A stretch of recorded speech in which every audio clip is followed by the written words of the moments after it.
সাধারণ এই খাবারটি অসাধারণভাবে বাচ্চাদের স্মৃতিশক্তি বাড়িয়ে মনোযোগী করতে সাহায্য করবে, বাচ্চাদের রক্তে হিমোগ্লোবিনের পরিমাণ বাড়াবে, বাচ্চাদেরকে লম্বা হতে বা উচ্চতা বাড়াতে সাহায্য করবে এবং বাচ্চাদের ত্বক সুন্দর ও মসৃণ রাখবে।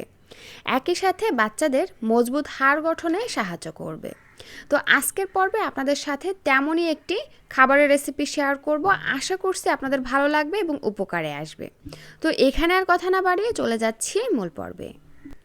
এজন্য প্রথমেই একটা পাত্রে নিয়ে নিচ্ছি হাফ কাপ পরিমাণে পোলাওর চাল। বাচ্চা কি পরিমাণে খেতে পারে সেটা বুঝে এখানে চালের পরিমাণটা কমিয়ে বাড়িয়ে ব্যবহার করবেন।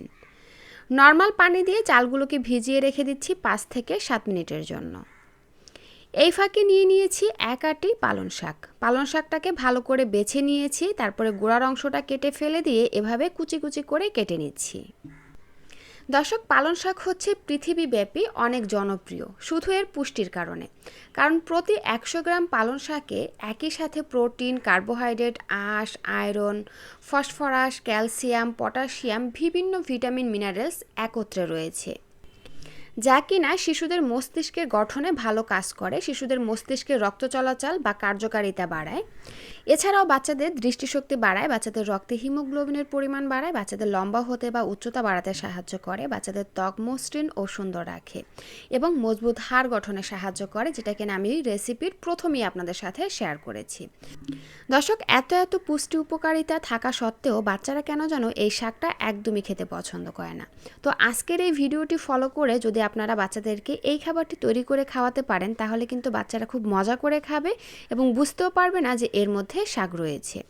তো যাই হোক, পালং শাকটাকে আমি কেটে ধুয়ে তারপর একটা ব্লেন্ডারে জারে দিয়ে সামান্য একটু পানি দিয়ে ব্লেন্ড করে নিয়েছি। এবার একটা সাইডে রেখে এই যে এখানে যে চালগুলো ভিজিয়ে রেখেছিলাম, চালটাকেও খুব ভালো করে ধুয়ে নিয়ে চলে আসলাম চুলায়। চুলায় একটা প্যান দিয়ে তার মধ্যে দিয়ে দিলাম পরিমাণ অনুযায়ী রান্নার তেল। এখানে রান্নার তেলের পরিবর্তে ঘি বাটারও ব্যবহার করতে পারবেন। এরপরে দিয়ে দিলাম একটি শুকনো মরিচ কুচি এবং একটি তেজপাতা দিয়ে দিলাম। সাথে দিয়ে দিচ্ছি 8-10টার মতন কাজু বাদাম এবং ফ্লেভারের জন্য 2 টুকরা দারুচিনি এবং 2টি এলাচ। একটু নেড়েচেড়ে ভেজে নিয়ে এর মধ্যে দিয়ে দিব 2 কোয়া রসুন কুচি, সাথে দিয়ে দিচ্ছি একটি পেঁয়াজ কুচি। এবার নেড়েচেড়ে পেঁয়াজ আর রসুনটাকে হালকা বাদামি করে ভেজে নেব। যখন পেঁয়াজ আর রসুনের কালারটা হালকা লাল হয়ে আসবে, এই পর্যায়ে আমরা ধুয়ে ভিজিয়ে রাখা পোলাওর চালগুলোকে দিয়ে দিব এবং নেড়েচেড়ে পোলাওর চালটাও আরও 2 থেকে 3 মিনিটের মতন ভেজে নিব। যখন পোলাওর চালের গায়ের পানিটা শুকিয়ে আসবে এবং চালগুলো একদম ঝরঝরা হয়ে আসবে, এই পর্যায়ে আমরা দিয়ে দিব ব্লেন্ড করে রাখা পালং শাক। পালং শাকটা দেওয়ার সাথে সাথে খুব ভালো করে মিশিয়ে নিতে হবে। ভালো করে মিশিয়ে নিয়ে ব্লেন্ডারটা ধুয়ে দিয়ে দিচ্ছি আরও কিছুটা পরিমাণে নর্মাল পানি, যাতে চালটা খুব ভালো করে ফুটে। দর্শক, এই পর্যায়ে পানিটা কিন্তু আপনারা আপনাদের পছন্দ মতন ব্যবহার করতে পারেন। যেমন আপনার বাচ্চা যদি নরম খেতে পারে সেই ক্ষেত্রে পানির পরিমাণটা বাড়িয়ে দিবেন, আর যদি ঝরঝরে খেতে পারে চিবিয়ে, তাহলে পানির পরিমাণটা মেপে এখানে দিয়ে দিবেন। যে পরিমাণে চাল নেবেন তার সম পরিমাণে পানি ব্যবহার করবেন। তো যাই হোক, স্বাদ অনুযায়ী লবণ দিয়ে ভালো করে নেড়েচেড়ে মিশিয়ে নিয়ে একটা ঢাকনা দিয়ে ঢেকে 4-5 মিনিটের মতন ভাপে রান্না করে নেওয়ার পরে ঢাকনাটা তুলে একটু নেড়েচেড়ে ভালো করে মিশিয়ে দিবেন। এতে করে উপরের এবং নিচের চাল দুটোই খুব ভালো করে সিদ্ধ হবে।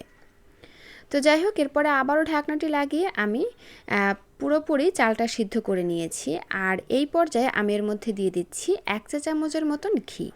দর্শক, ঘিতে কিন্তু গুড ফ্যাট রয়েছে, যেটা বাচ্চাদের ওজন বাড়ানোর পাশাপাশি স্মৃতিশক্তি বাড়াতে সহায়তা করবে।